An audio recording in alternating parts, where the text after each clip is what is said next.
La Iglesia de la Gracia Soberana de Calahorra te invita a reflexionar con nosotros en la Palabra de Dios.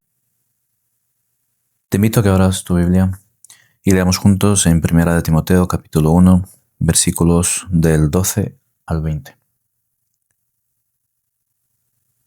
Doy gracias al que me fortaleció, a Cristo Jesús, nuestro Señor, porque me tuvo por fiel, poniéndome en el ministerio. Habiendo yo sido antes blasfemo, perseguidor, injuriador, mas fui recibido a misericordia, porque lo hice por ignorancia, en incredulidad. Pero la gracia de nuestro Señor fue más abundante con la fe y el amor que es en Cristo Jesús. Palabra fiel y digna de ser recibida por todos. Que Cristo Jesús vino al mundo para salvar a los pecadores, de los cuales yo soy el primero. Pero por esto fui recibido a misericordia, para que Jesucristo mostrase en mí, el primero, toda su clemencia, para ejemplo de los que habrían que creer en Él para vida eterna. Por tanto, al Rey de los siglos, inmortal, invisible, al único y sabio Dios, sea honor y gloria por los siglos de los siglos. Amén. Este mandamiento, hijo Timoteo, te encargo, para que conforme a las profecías que se hicieron antes en cuanto a ti, milites por ellas la buena milicia, manteniendo la fe y buena conciencia, desechando la cual naufragaron en cuanto a la fe algunos, de los cuales son Himeneo y Alejandro, a quienes entregué a Satanás para que aprendan a no blasfemar. ¿Alguna vez te has parado a pensar o a intentar recordar ese momento en el cual fuiste plenamente consciente de tu verdadero estado, de tu verdadera situación delante de Dios? Recuerda ese momento en el cual tu alma se entenebró. Ese momento en el cual tu alma se estremeció al darse cuenta de la realidad, de que ibas cuesta abajo, sin frenos, sin nada que te pueda detener, directamente, a toda velocidad, hacia el infierno. Ese lugar en el cual la Escritura es muy clara, está reservada para todos aquellos que no ponen su mirada en Cristo. No hay otro camino. Salvación eterna o condenación eterna. Y todo ser humano, debido a su condición, porque todos hemos sido destituidos delante de la presencia de Dios. Todo ser humano va camino hacia ahí. No hay nada en nuestras manos que podamos hacer para poder apartarnos de ese camino. Quizás es un momento escalofriante darte cuenta de esta realidad, pero también es un momento en el cual, cuando recordamos, cuando echamos la vista atrás, vemos que es el primer paso y ese primer momento de tu nueva vida, de esa nueva vida que ahora tienes en Cristo.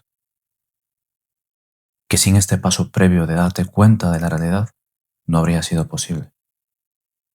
Y este primer paso únicamente ha sido gracias a que Dios te abrió los ojos y te permitió darte cuenta de tu realidad, de tu necesidad, de que alguien te detenga de ese camino por el cual andabas y hacia ese destino al cual ibas. El apóstol Pablo, en estos versículos que hemos leído, está recordando y está plenamente agradecido, plenamente maravillado con la misericordia de Dios que le fue dada y que le rescató también de ese camino por el cual iba, por el mismo camino que íbamos tú y yo, y por el mismo camino por el cual van muchas personas día tras día. Sin embargo, sin merecerlo, sin que haya nada en nosotros por lo cual debamos recibir tan grande misericordia, a Dios le plació poner su mirada en nosotros y darnos aquello que no merecíamos. Recordemos aquí por un momento que Dios no está obligado a tener misericordia con nadie. De hecho, la misericordia no se gana, no se exige, simplemente se recibe, porque así Él lo quiere. Porque bien nos recuerda en su escritura, tendré misericordia de quien yo quiera tener misericordia. Y esta es la realidad de cada uno de los que han puesto su fe en Cristo, que recibieron aquello que no merecían. El apóstol Pablo, en los versículos anteriores que vimos respecto a la ley moral de Dios, en la cual él nos está hablando de estos falsos maestros que enseñaban esas falsas doctrinas dentro de la iglesia. El apóstol Pablo, después de describirlos a ellos, del mal uso de la ley moral de Dios, pasa a recordar ese glorioso momento en el cual Dios, nuestro Señor Jesucristo, le llama a sus pies y ofrece una explicación de este glorioso evangelio del cual nos hablan los versículos anteriores. Nos habla de esa gracia que Dios derrama sobre los pecadores, esa gracia inmerecida. En estos versículos que hemos leído vamos a ver cómo el apóstol Pablo contrasta aquello que hacen los falsos maestros, que es distorsionar el verdadero evangelio, el verdadero mensaje de la salvación. Aquello que se predica en muchos lugares, que no concuerda con este mensaje verdadero que nuestro Señor nos manda a predicar. Pablo contrasta ese falso mensaje con el verdadero evangelio, ese verdadero evangelio que provocó en él que viniera a los pies de Cristo, plenamente consciente de cuál era su condición y plenamente consciente de ese gran regalo que recibió. Un hombre que tenía de qué gloriarse en sí mismo, de lo que había conseguido, de lo que él era, de su posición social, de su conocimiento de la ley. Humanamente, era un hombre orgulloso, en el cual debemos reflejarnos cada uno de nosotros. Y sin embargo, aquí vemos a ese hombre rendido, maravillado con la buena noticia. Y comienza diciéndonos: doy gracias al Señor, doy gracias a que me fortaleció, a Cristo Jesús nuestro Señor. El antiguo Pablo, Saulo, el fariseo, no habría reconocido que su fortaleza viene de fuera, que su fortaleza viniese de alguien que no sea él mismo, sus méritos, sus logros. Pero aquí vemos a un hombre realmente humillado a los pies de Cristo, el cual reconoce que fue nuestro Señor Jesucristo, quien le fortaleció para aquello que le había llamado, que era predicar ese glorioso evangelio. Vemos aquí Pablo cuando se refiere a que es fortalecido, está hablando de que es capacitado para una tarea concreta, que Jesucristo le volvió apto para esa tarea. Es decir, él no era apto, no tenía nada que ofrecerle al Señor, no tenía nada especial que darle. Todo lo contrario, todo lo que él era en ese momento iba en contra de todo lo que el Señor pedía y demandaba de él. Así que aquí vemos que cuando el Señor llama a una persona a sus pies, no es porque sean sus méritos que le han llevado hasta ahí, porque de hecho no tiene nada que darle al Señor. Simplemente es la gracia recibida del Señor, esa misericordia del Señor la que nos trae a sus pies. Lo que este hombre aquí está reconociendo es que ese propósito soberano de Dios sobre su vida, así como la de cada uno de nosotros, se cumple, como hemos dicho, no por nuestros méritos, se cumple únicamente por medio de la fe que cada uno de nosotros ponemos en nuestro Señor Jesucristo. Así que él reconoce que antes de que el Señor le llevara a sus pies, él estaba en la misma condición que aquellos falsos maestros que estaban enseñando falsa doctrina en la iglesia de Éfeso. Estaba incapacitado para cumplir lo que Dios quería que él hiciese. Por eso el Señor Jesucristo le tiene que fortalecer, él se le tiene que capacitar para aquella obra. Y eso únicamente ocurre por medio de que Él nos muestre cuál es nuestra condición, nos muestra que estamos incapacitados y dejemos de confiar en nuestras propias obras y pongamos nuestra mirada en Cristo, para que sea Él quien nos capacite, sea Él quien nos guíe y nos dirija, tanto en nuestro día a día como cristianos, como en aquellas cosas que Él nos manda a cada uno a hacer. Este punto nos tiene a nosotros que llevar a una reflexión, a un autoexamen en el cual meditemos si aún seguimos confiando en nuestras capacidades, quizás si aún seguimos confiando en nuestros estudios, en nuestra posición social, quizás seguimos confiando en aquello que hemos logrado con el paso del tiempo. Porque mientras no reconozcamos que no son nuestros méritos, no son nuestras capacidades, sino es el poder de Dios usándonos como un instrumento suyo, estamos siendo un freno para nosotros mismos, para nuestro crecimiento, para poder hacer una buena obra, un buen trabajo en esta obra que es del Señor. Predicar las buenas nuevas de salvación a aquellos que aún están perdidos, para la gloria de nuestro Dios. Así que hagamos como el apóstol Pablo, que seguramente recordó ahí cuando leemos en Hechos 9:15. Instrumento escogido me es este para llevar mi nombre en presencia de los gentiles y de reyes y de los hijos de Israel, porque yo le mostraré cuánto le es necesario padecer por mi nombre. Somos instrumentos en manos del Señor. Y mientras día a día seamos lo suficientemente humildes delante de Él para reconocer que nosotros somos un instrumento suyo, que nosotros somos criaturas suyas y que Él es Dios, entonces podemos ser un verdadero instrumento en sus manos. Quizás podemos pensar aquí que Dios vio en el futuro las cosas que Pablo podía hacer, las cosas que Pablo iba a hacer para Él, y que por eso fue elegido como apóstol suyo. Pero sin embargo, la Escritura nos afirma otra cosa.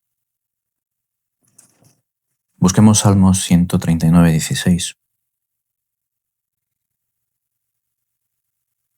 Dice: mi embrión vieron tus ojos, y en tu libro estaban escritas todas aquellas cosas que fueron luego formadas, sin faltar una de ellas, antes de que nosotros existamos, antes de que nosotros ni siquiera pudiésemos hacer nada.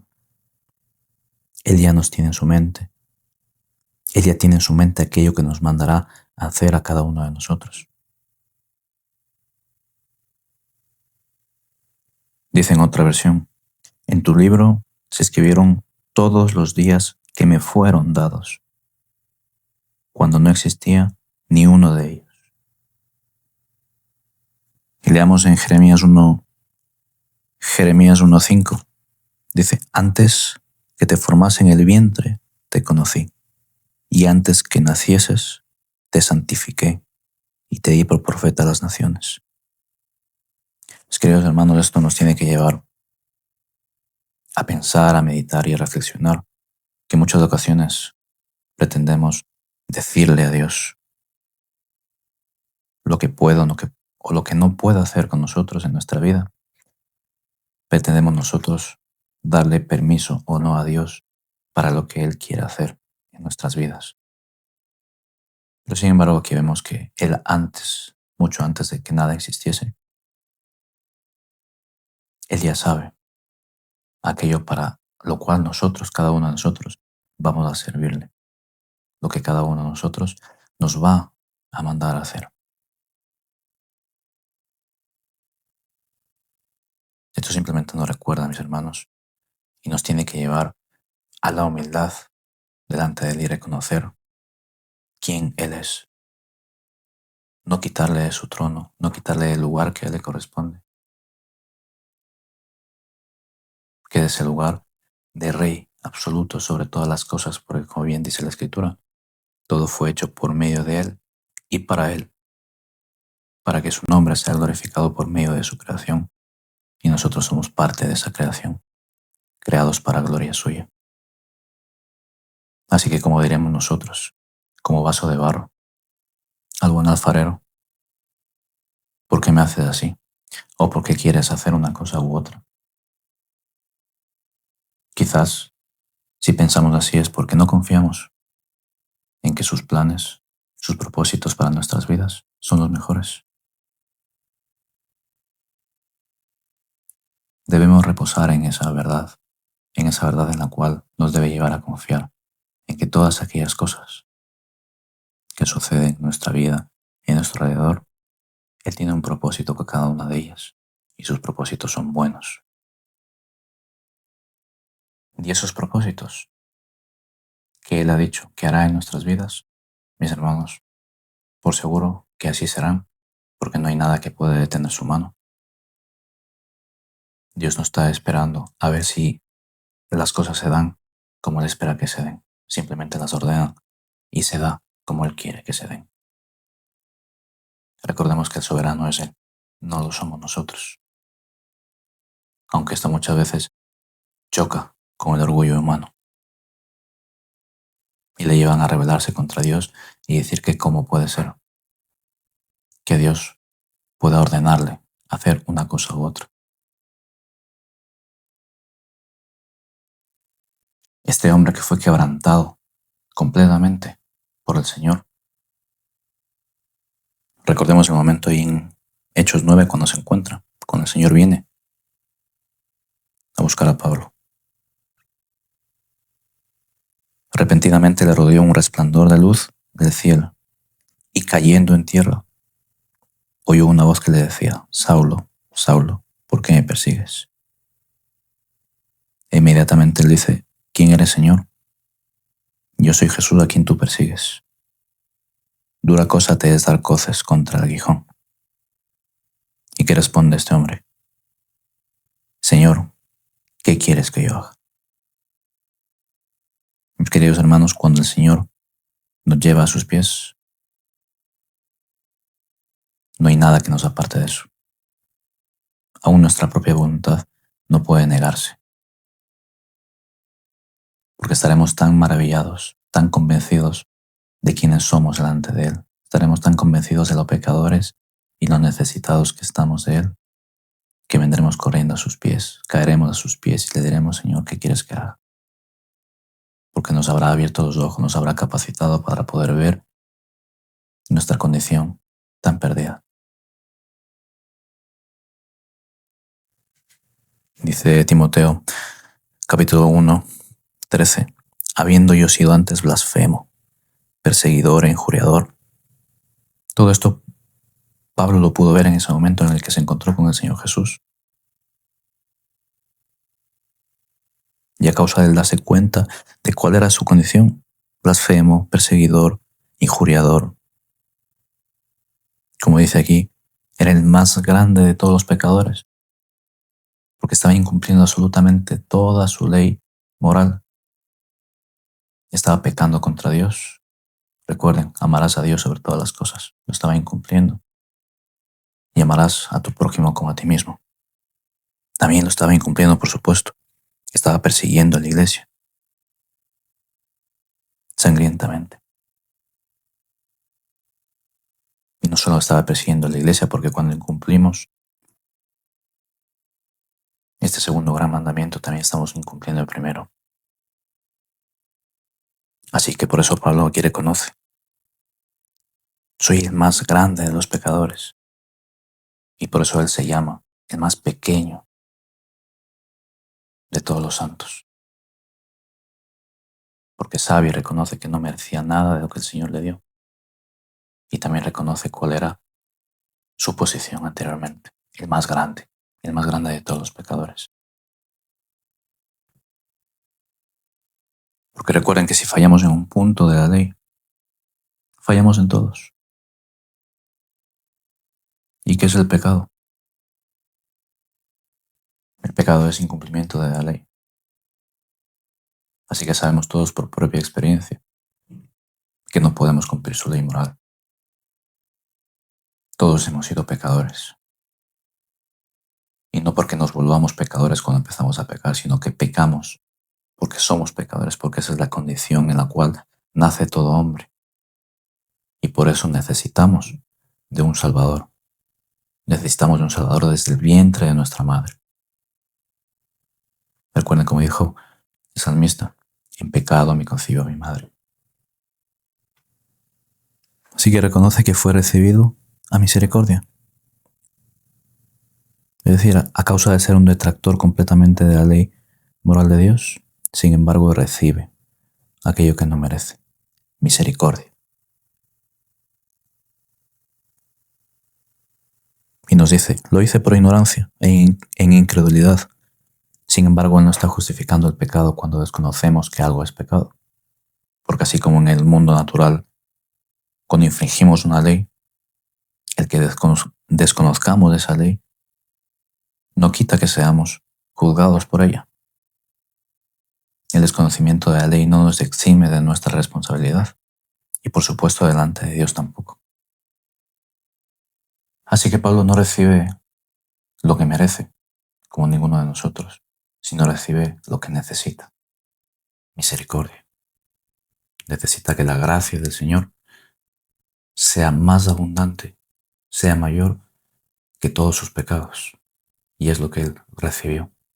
Y es lo que Él está aquí reconociendo. Es lo que nosotros debemos reconocer.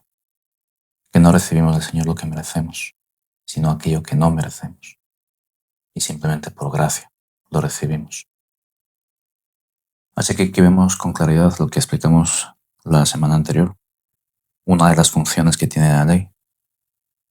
Que nosotros nos veamos delante de ella como un espejo y nos muestre cómo somos en realidad delante de Dios. Así que aquí tenemos a Pablo reconociendo que él estaba intentando por medio de esas obras que estaban yendo en contra de la ley de Dios, blasfemando contra Dios, persiguiendo a su iglesia. Pensaba que por esas obras él estaba sirviendo a Dios. Él pensaba que por medio de esas obras se estaba ganando el favor de Dios. Recordemos lo que él nos dice en Filipenses 3 del 4 al 7. Él dice, aunque yo tengo también de qué confiar en la carne. Si a alguno le parece que tiene de qué confiar en la carne, yo más.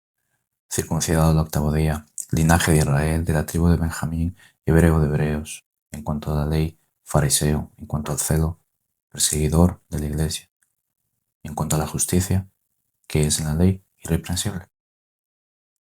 Pero las cosas que para mí eran ganancia, las he tenido por pérdida a causa de Cristo. Cuando nos está diciendo que lo hizo por ignorancia, nos está diciendo que todas estas cosas que para él tenían valor y que para él supuestamente le estaban llevando a esa salvación que buscaba en Dios, se dio cuenta que verdaderamente esas no eran las cosas importantes. Verdaderamente estaba yendo en contra de aquel que creía estar sirviendo. Por lo tanto, el Señor le permitió, fue misericordioso y le permitió ver su error. Y le llevó a un arrepentimiento, le llevó a un cambio genuino, auténtico de su comportamiento, de sus acciones.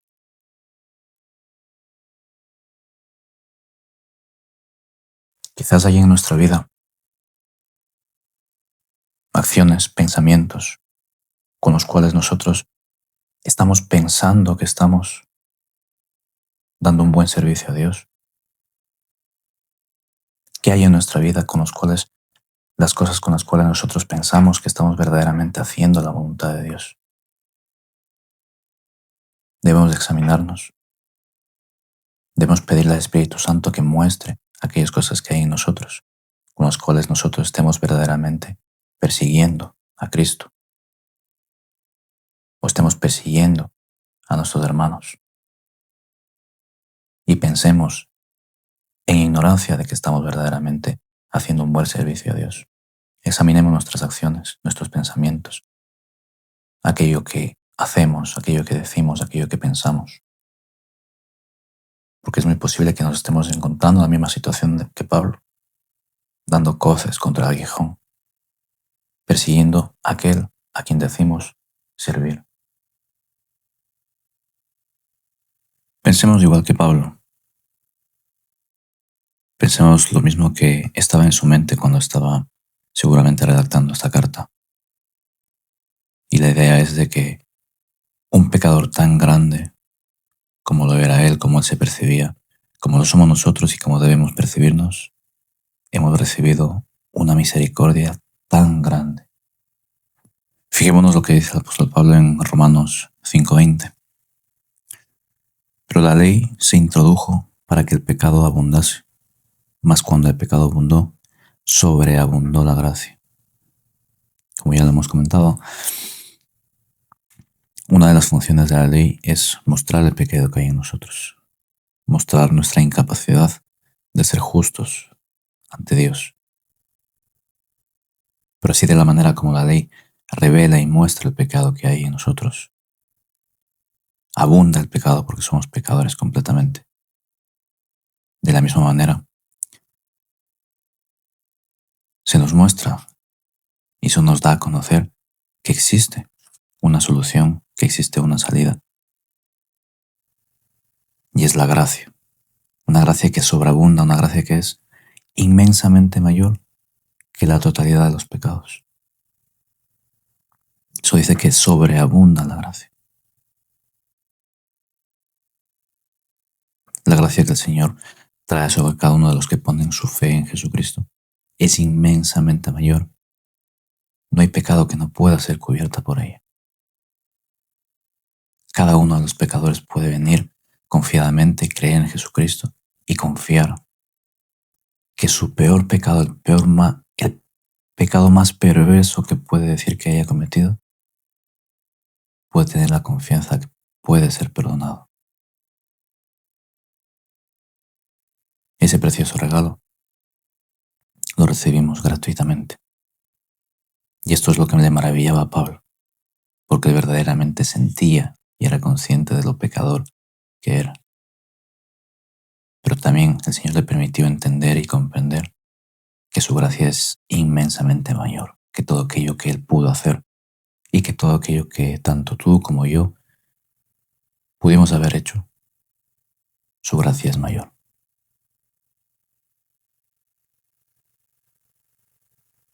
Y el Señor no solamente nos perdona, sino que nos llena sobreabundantemente con esa fe y con ese amor que es en Cristo Jesús. Recordemos que todo cuanto somos, todo cuanto tenemos, es en Cristo. Fuera de Él no tenemos ni somos absolutamente nada. Esa fe que Dios nos da, con la cual nos capacita para poder creer, para poder venir a Cristo en arrepentimiento. Ese amor que el Espíritu Santo derrama en el corazón de cada uno de aquellos que creen en Jesucristo.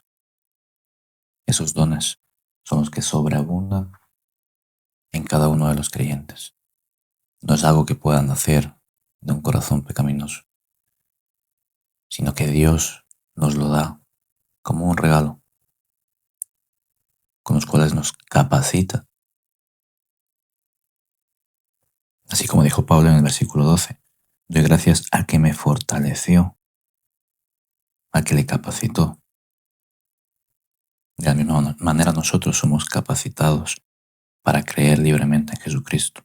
Somos capacitados con esa fe, con ese amor, la cual nos lleva a un genuino arrepentimiento y a reconocer nuestra situación delante del Señor y a reconocer que le necesitamos desesperadamente.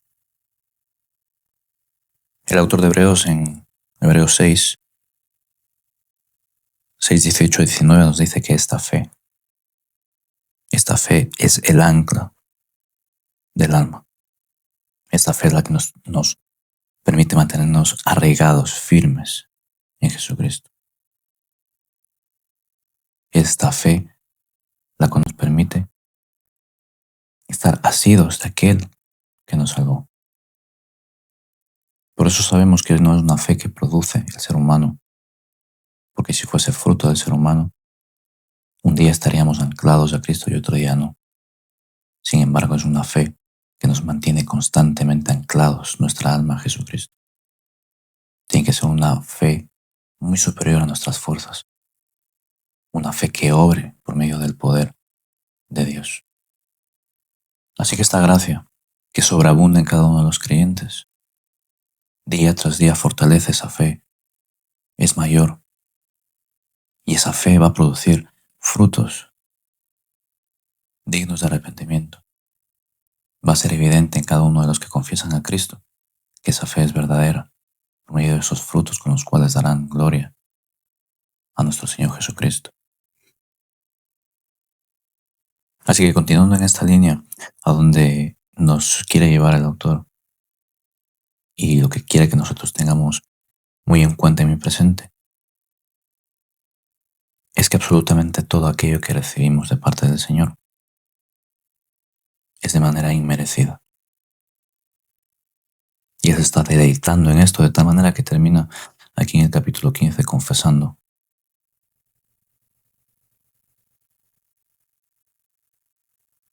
lo que nosotros debemos compartir, lo que nosotros debemos creer. Vemos en el versículo 15 un credo que dice palabra fiel y digna de ser recibida por todos, que Cristo Jesús vino al mundo para salvar a los pecadores, de los cuales yo soy el primero. Se dan cuenta, aquí termina esa reflexión sobre su conversión, sobre su salvación. Que Cristo Jesús vino al mundo a salvar a los pecadores. Y termina completamente humillado a los pies de Cristo diciendo, Señor, yo soy el primero de todos y cada uno de ellos, el mayor de los pecadores, porque he quebrantado tu ley, he vivido fuera de tu voluntad, he vivido haciendo lo contrario de lo que tú pides de mí. Así que yo soy el primero de cada uno de esos pecadores, soy el primero, soy el más pecador. Y reconoce que Cristo vino para salvarlo, que Cristo tuvo misericordia de él, y que ese mensaje es digno de ser recibido por todos. Es un mensaje al cual todos debemos reconocer como cierto, como verdadero, como un mensaje fiel, digno, que debe sobreabundar en nuestros corazones. Y es reconocer que toda esta obra de salvación es únicamente mérito de nuestro Señor Jesucristo. Si nos fijamos aquí cuando dice al mundo para salvar a los pecadores, debemos leerlo según el griego. Vino al mundo pecadores a salvar. Está haciendo una analogía, una comparación del mundo con los pecadores. No está diciendo que Él vino a este lugar que estaba corrompido y que está corrompido moralmente para rescatar a aquellos que están perdidos en la oscuridad. Él tuvo que venir de su trono glorioso a un lugar al cual no le corresponde para salvarnos a ti y a mí. Así que fíjense, como dice en el versículo 15, soy el más grande de los pecadores. Y en Efesios 3:8 confiesa, soy menos que el más pequeño de todos los santos, que fue dada esta gracia de anunciar entre los gentiles el evangelio de las inescrutables riquezas de Cristo. Aquí está haciendo hincapié en que respecto a su pecado es el mayor de todos. Y respecto a los regalos recibidos por el Señor, no es digno de haberlos recibidos. Y sin embargo así, el Señor le dio todo lo que necesitaba para su salvación. Te invito a que reflexionemos si realmente estamos convencidos de que éramos verdaderamente pecadores y aún así seguimos pecando día tras día. Y aún así Él sigue perdonando nuestros pecados. ¿Hasta qué punto eres consciente de esa realidad? ¿Hasta qué punto eres consciente de que no pudiste ofrecer absolutamente nada para tu salvación,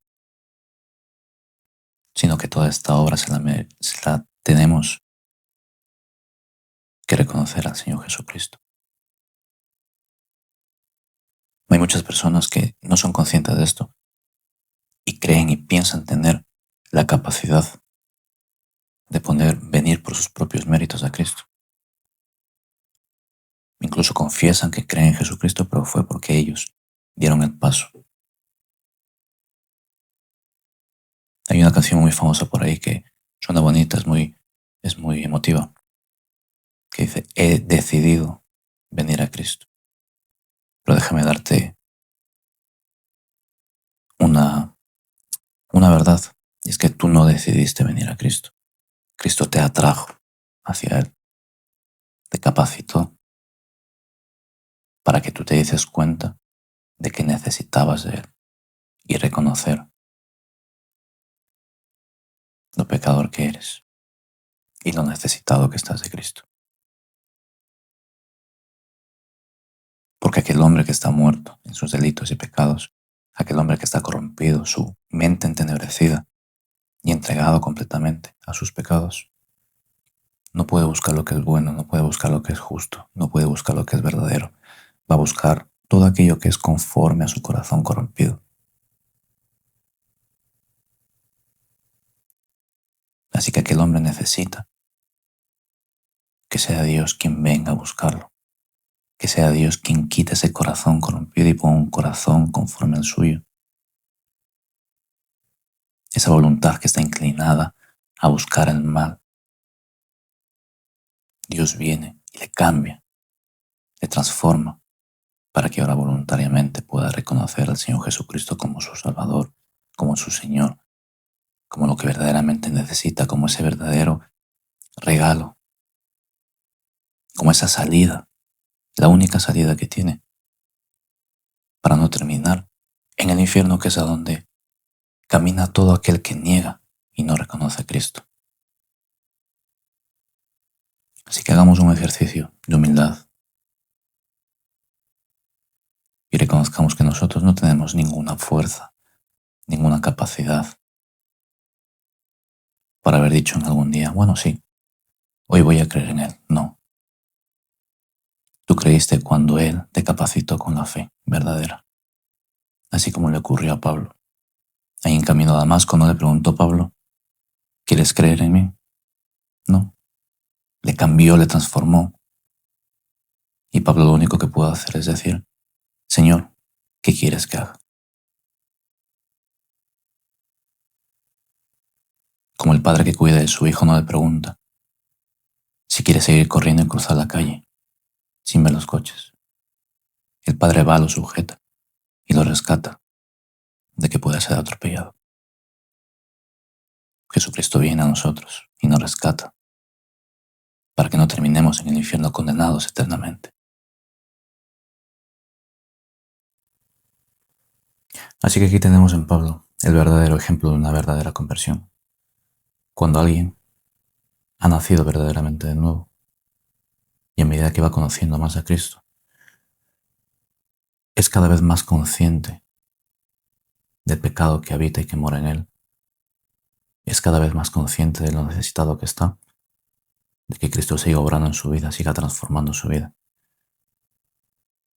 Mientras que aquellos que, aunque confiesen con sus labios creer en Cristo, pero no le conocen,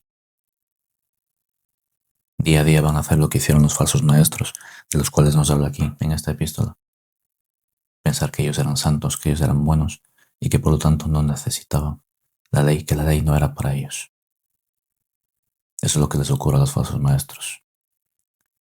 Creen estar en una posición de santidad, en la cual ya lo alcanzaron todo,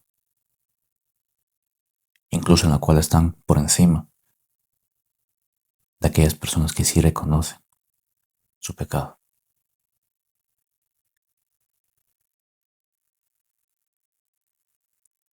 Así que la buena noticia, mis queridos hermanos, es que Cristo vino a salvar a los pecadores. Esa es la buena noticia. Porque no nos dice que Cristo vino a ayudar a que se salven a sí mismos, sino que vino a ser efectiva, real, la salvación de cada uno de ellos. No dejó la salvación al azar ni en las manos de hombres que no pueden elegir el bien por sí mismos.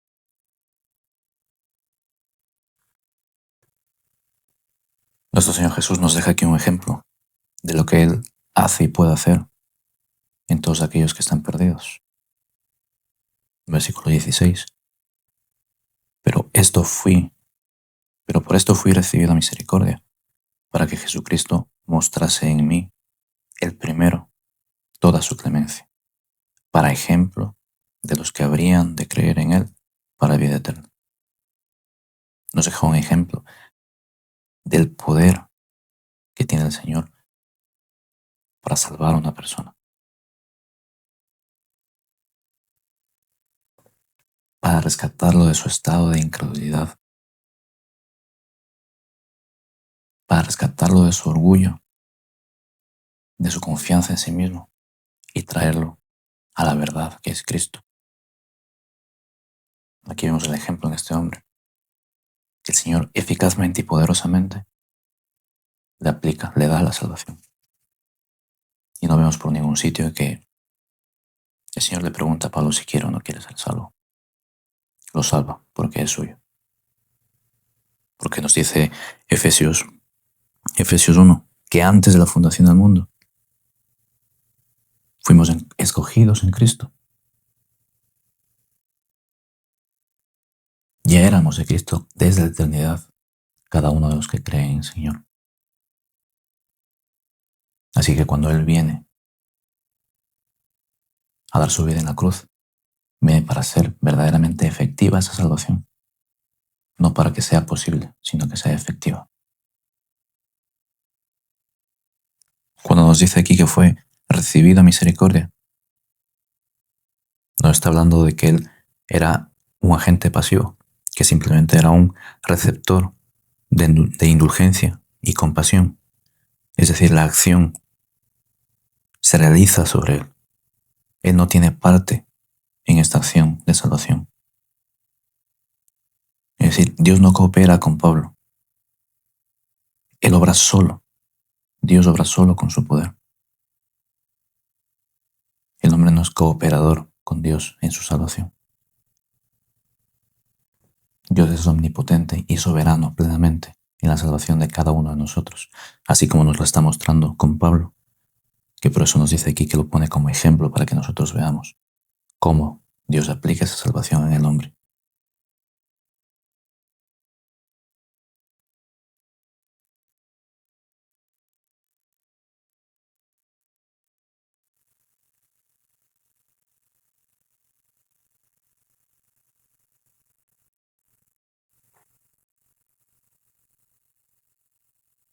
Y si leemos con atención cuando vemos en el versículo 16 que dice que es ejemplo para los que habrían de creer en Él para vida eterna, este habrían de, si lo vemos con un poco más de atención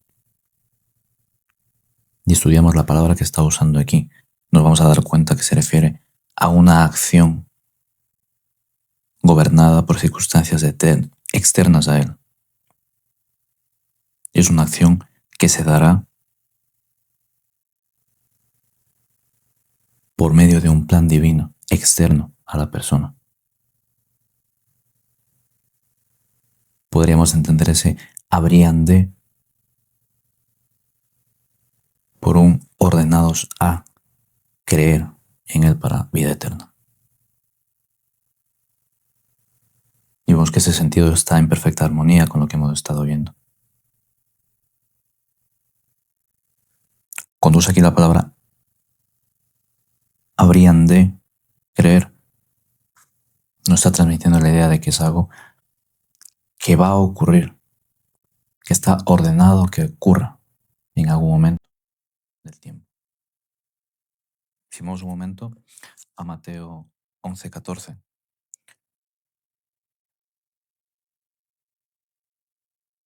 Hablando de Juan el Bautista, dice aquí, y si queréis recibirlo, él es aquel Elías que había de venir. Está usando la misma palabra.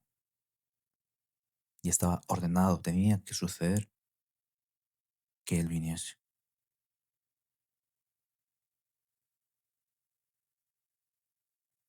Así que este habrían de no es una posibilidad, sino es un decreto, es una orden externa a la persona, una orden que proviene de Dios, de que algo ocurra o no. Así que según 1 Timoteo 1:16, habrá personas que vendrán, creerán para vida eterna. Está ordenado por Dios de que van a creer. Ese es el poder de un Dios todopoderoso que aplica su gracia y su misericordia a seres que no merecen. Les da la salvación, un regalo tan grande. No sé por qué no es recibido con esa humildad con la que le recibió Pablo. No la merezco, pero Señor, gracias porque me la diste. En lugar de levantar la mano contra Dios y decir, Señor, yo tengo parte en esa decisión, porque no es así. Así que a causa de todo lo que hemos estado viendo, cómo Pablo recuerda cuál era su condición, lo que recibió gratuitamente de Dios, a causa de todo ese pensamiento de agradecimiento, de humildad delante del Señor, que también nosotros debemos tener y reconocer, a lo único que le puede llevar y a lo único que nos tiene que llevar después de reflexionar y después de ser conscientes de todo esto, es lo que vemos en el versículo 17. Es una alabanza a Dios por todas aquellas cosas. Por tanto, al Rey de los siglos, inmortal, invisible, al único y sabio Dios, sea honor y gloria por los siglos de los siglos. Amén. Es lo que cada una de esas personas que han sido ordenadas a creer para salvación, para vida eterna, es lo que debemos confesar. Solo a Él, a este Rey eterno, a este Rey inmortal, invisible, al único y sabio Dios, solamente Él sea el honor, sea la gloria por aquella salvación recibida. Solamente a Él debemos darle la gloria. Esa es la alabanza que sale del corazón de Pablo, en agradecimiento al Señor. ¿Cuál es la alabanza que sale de tu corazón para el Señor? En agradecimiento por esa salvación que recibiste inmerecidamente. En agradecimiento por esa fe y ese amor que fue derramado en ti por el Espíritu Santo, que aplicó esa salvación a tu vida. Porque cuando andabas perdido en tus pecados, cuando vivías pensando y maquinando únicamente para cumplir y proveer a tu carne, en ese momento, cuando tu mente no estaba ni de cerca pensando en Dios, Él te salvó. ¿Cuál es la alabanza que sale de tu corazón, de tus labios, a causa de tu salvación? Necesitamos día tras día recordar de dónde nos sacó, recordar todo lo que Él ha hecho en nuestra vida y echar la vista atrás y recordar el proceso que hemos vivido en sus manos y que día tras día nos ha ido transformando, nos ha ido cambiando. Y si aún no has vivido esto y estás ahora escuchando este mensaje, solamente clama a Dios. Arrepiéntete de tus pecados. Pídele perdón. Pídele que te conceda esa vida eterna. Porque dice que todos aquellos que vienen a Él no lo rechazan. Todos aquellos que viven con ese corazón arrepentido, genuino, con un genuino arrepentimiento, confesando que necesitan de un Salvador, Él no lo rechaza. Así que acércate a Cristo y entrégale todos y cada uno de tus pensamientos, todos y cada uno de tus acciones pasadas. Reconoce delante de Él tus pecados. Reconoce delante de Él que por ti mismo, por tus propios medios, por tus propias fuerzas, no puedes hacer lo que es bueno, no puedes hacer lo que es justo. sino que necesitas de su Espíritu Santo obrando en tu vida.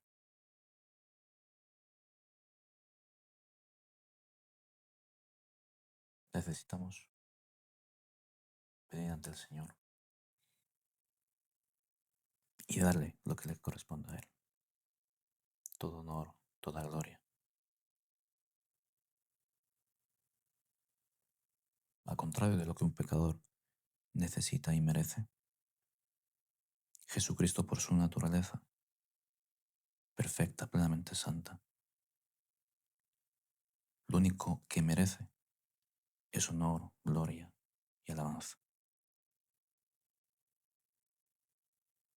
Precisamente porque aquello que el hombre merecía, Cristo lo cargó sobre sus hombros y pagó por ellos. Y en su lugar recibió misericordia. Así que mis hermanos, les invito a que, así como Pablo, todos juntos, pensemos y meditemos en ese maravilloso amor que proviene de Dios, al obrar tan poderosamente en un pecador tan grande, y la falta de mérito de éste por cada bendición recibida. Y quizás el hecho de que no comprendamos a profundidad cómo funciona la salvación del hombre, cómo se aplica en profundidad en cada uno de nosotros, simplemente nos tiene que llevar a deleitarnos que nuestra confianza está en un Dios infinito y perfecto. Como dice Job 11, 7 y 8. ¿Descubrirás tú los secretos de Dios? ¿Llegarás tú a la perfección del Todopoderoso? Es más alto que los cielos. ¿Qué harás? Es más profundo que el Seol. ¿Cómo lo conocerás? Cuando llegamos a ese punto de que nuestra mente no puede ver más allá, solo nos queda deleitarnos y dar gracias y glorificar a Dios por aquello que nos ha dado. A su único Hijo, en sacrificio por nosotros, para pagar nuestras culpas, nuestros pecados. Así que aquí tenemos al apóstol Pablo, a partir del versículo 18, animando a Timoteo, aquel joven que dejó en Éfeso,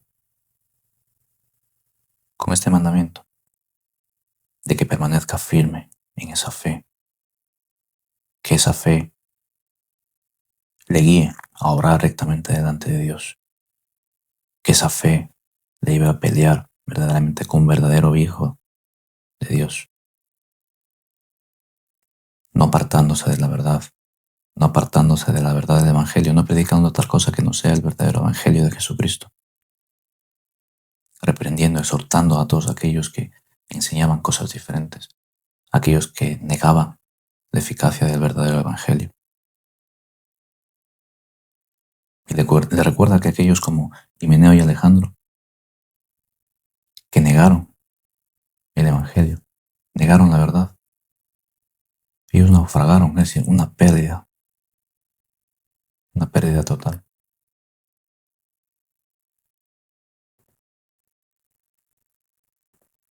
Esto puede ocurrir a aquellas personas, incluso creyentes, que por causa de no conocer la Escritura, por causa de no estudiarla, de no escudriñarla,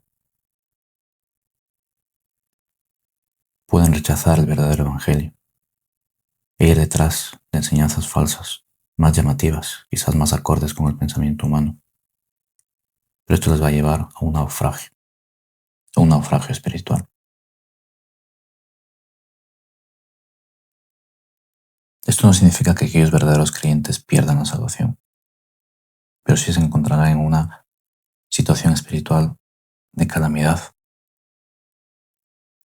Pero sí sabemos que aquellos que son verdaderos creyentes, que son de Cristo, son corregidos por Dios, así como el Padre corrige a sus hijos, para enderezarlos.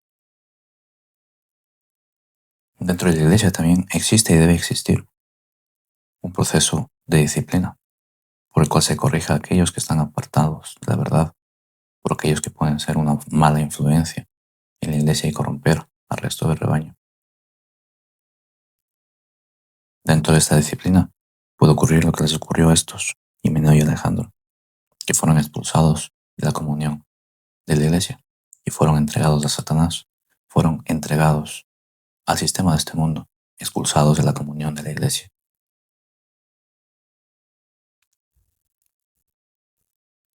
Recordemos que todas las cosas pueden ser un instrumento en las manos del Señor, así como para bendecir, también para corregir a aquellos que lo necesitan.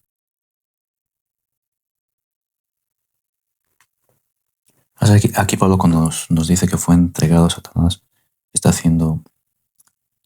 nos está dando a entender que fue entregado a alguien a quien tenía la capacidad o la autoridad para aplicar una corrección o para aplicar un juicio.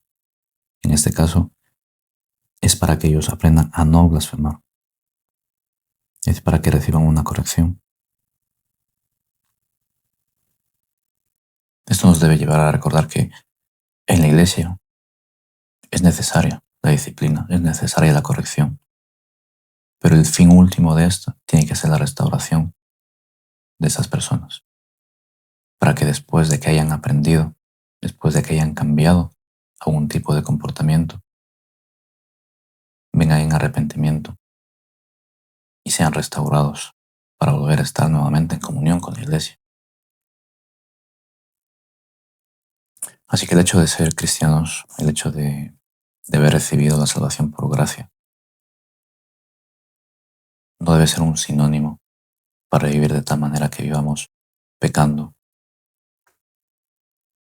para vivir de tal manera que vivamos contrario a lo que Dios demanda de nosotros. Recordemos que la ley moral de Dios sigue siendo vigente. Sabemos que no podemos cumplirla en su totalidad, pero tiene que ser un objetivo diario para nosotros, vivir conforme a ella. Ese debe ser el estándar de nuestra vida, día a día. Su justicia, su santidad. Buscar parecernos cada día más a Jesucristo. Y recordemos que si en algún momento el Señor nos corrige, el Señor nos disciplina, también debemos darle gracias por eso. Porque si nos disciplina, es porque somos suyos. Y Él nos ama como hijos. Y debemos venir en humildad delante de Él y reconocer nuestro pecado. Reconocer nuestro camino. Quizás con toda seguridad nos ayude para nuestro día a día leer el Salmo 139, 23 y 24. Día tras día debemos venir delante del Señor con esta actitud. Examíname, oh Dios, y conoce mi corazón. Pruébame y conoce mis pensamientos. Y ve si hay en mí camino de perversidad. Y guíame en el camino eterno. Y esto aplicado, mis hermanos, no solamente a los últimos versículos en cuanto a la corrección, en cuanto a la disciplina, sino aplicado a todo lo que hemos visto. Debemos pedirle día tras día al Señor que nos examine y pruebe nuestro corazón, pruebe nuestros pensamientos, para que cada uno de ellos sean acorde a su verdad, de que Él es plenamente soberano y ha sido siempre plenamente soberano sobre nuestra salvación.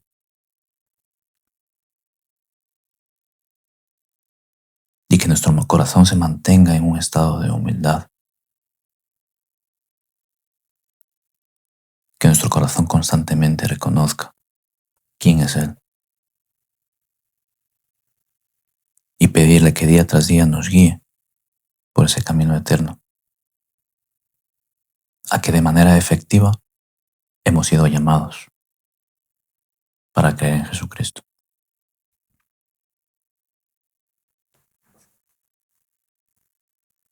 Tras entender esta verdad, te animo a que te deleites porque todo lo he recibido por gracia. Deleítate en el Señor por tu salvación y dale gracias. Alábale por esa salvación tan grande, por ese regalo tan grande y merecido que hemos recibido. Deleítate en Él y dale la gloria solamente a Él, porque solamente Él se la merece. Te esperamos el próximo día. Encuéntranos en las redes y contáctanos.